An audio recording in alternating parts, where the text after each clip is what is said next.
We're now joined by Brendan Gill, who is a commissioner, used to be called a freeholder. Now he's a commissioner in Essex County and also president and CEO of the B. Gill Group. Good to see you, Brendan. Thank you for having me, Steve. Brendan, one of the reasons we had you on, one of the biggest reasons, is that you've been talking a lot about, we're going to show some pictures to try to make this come alive, of something called the Essex-Hudson Greenway. What is this 9-mile strip of unused rail line, and why does it matter so much? Talk about it as we show some pictures. Thanks, Steve. The Essex-Hudson Greenway is a 9-mile old freight rail line. Starts in Montclair, goes through Bloomfield, Belleville, Glen Ridge, into Newark, and eventually ends in Jersey City. And what this project is an opportunity to take this unused freight rail line and turn it into a passive recreation trail that would connect both suburban and urban communities, 2 counties in Essex and Hudson, and really be New Jersey's version of the High Line. Over in New York, over on the west side. The west side, yeah, it's a very similar project.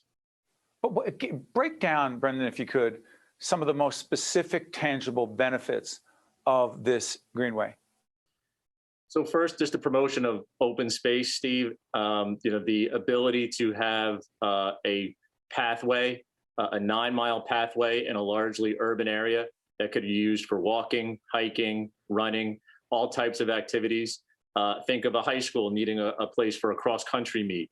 Think about a person who just wants to take a nice 5 to 7 mile bike ride, along a pathway with opportunities to stop. Then you actually also have the economic development, Steve, that's part of this project as well. Because along this greenway, within these respective communities, there are grade crossings and other access points. So this line itself is actually, if you were to draw a circle around it, is within a mile or two of all types of different economic centers, different access to downtowns, obviously access to Newark and to Jersey City, which is a great thing.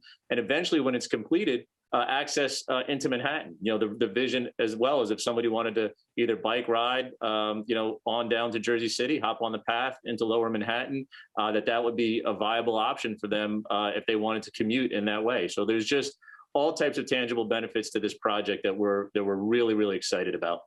So let me try to understand and also have other people understand it. The project is sponsored by whom? Meaning, is it a county initiative? I know the governor is supportive of it.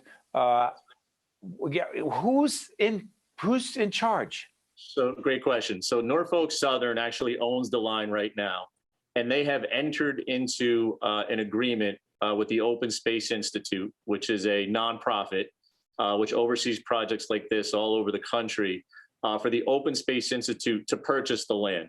So the real an additional tangible benefit is the idea that if we purchase all this land together and one entity does it, that we have the chance to develop it from a regional approach, right? Rather than just Norfolk Southern selling these bits and pieces of this rail line off to one municipality versus another, and maybe one keeps open space, the other develops it.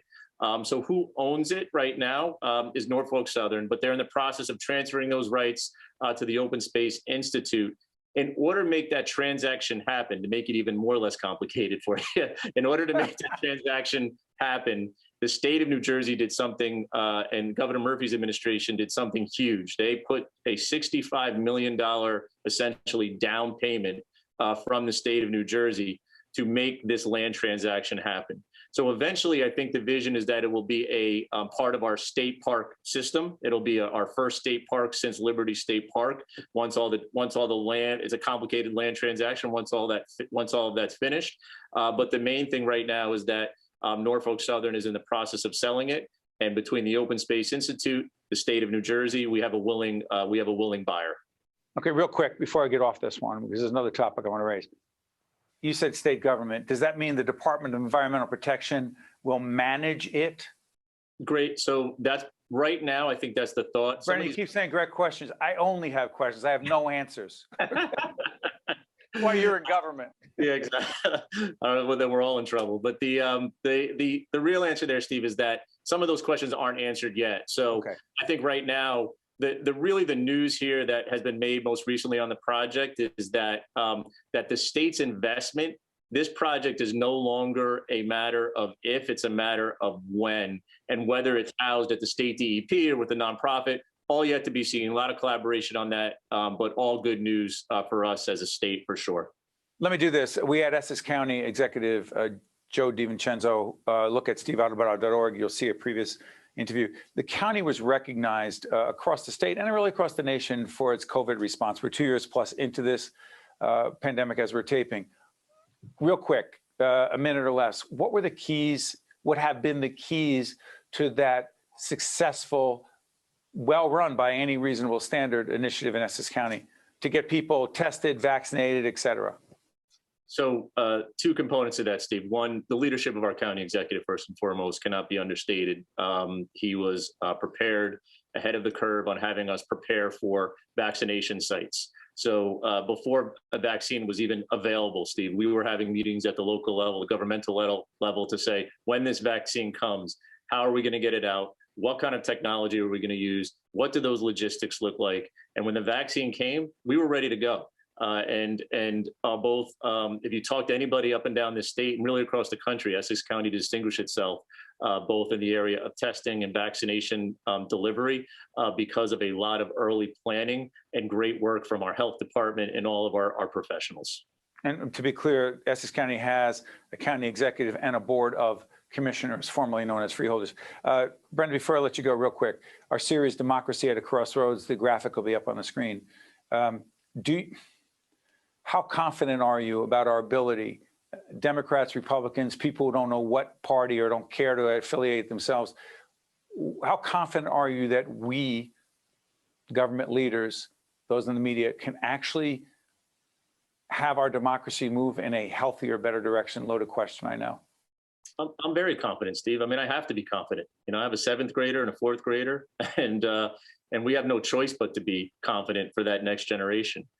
We definitely have an issue right now around facts before we can get to debate. That's clearly something that we're struggling with. But I am an optimist by nature and confident that we will be able to, get through what right now are unbelievably challenging times. Part of it is what we're doing here. I mean, we have to send a message, and I try to send it all the time. Civic engagement is something to be valued, cherished, and participated in, and it's not always easy. No, and every time you're with us, I feel a responsibility to disclose something. One, the B group is one of the underwriters of what we do in our State of Affairs programming, but the other much more important disclosure is that your dad taught you about civics and civic engagement. Dan Gill, Mr. Gill, 40 plus years public school educator in Montclair. Brendan? 52 this year he started. I'm realizing how old I am because our son Nick was in one of his classes and for all 3 years. And to Mr. Gill and the Gill family, we thank you, Brendan. Appreciate it. He taught you civics well. Thank you. Thanks for having me always. That's Brendan Gill. Thanks for watching. We'll see you next time. State of Affairs with Steve Adubato is a production of the Caucus Educational Corporation. Funding has been provided by the Healthcare Foundation of New Jersey, the Russell Berry Foundation, Horizon Blue Cross Blue Shield of New Jersey, PSC&G, Hackensack Meridian Health, Berkeley College, the Fidelco Group, the Port Authority of New York and New Jersey, and by the New Jersey Board of Public Utilities Clean Energy Program. Promotional support provided by NJ Biz and by bestofnj.com. Many of New Jersey's children have been affected by COVID-19, but now that there's a safe and effective vaccine available for children ages 12 and older, you can help make COVID-19 history by getting yourself and your child vaccinated. Let's end this pandemic together and help all children get back to being kids. Visit hackensackmeridianhealth.org/COVID-19 to learn more or to schedule a vaccine appointment today.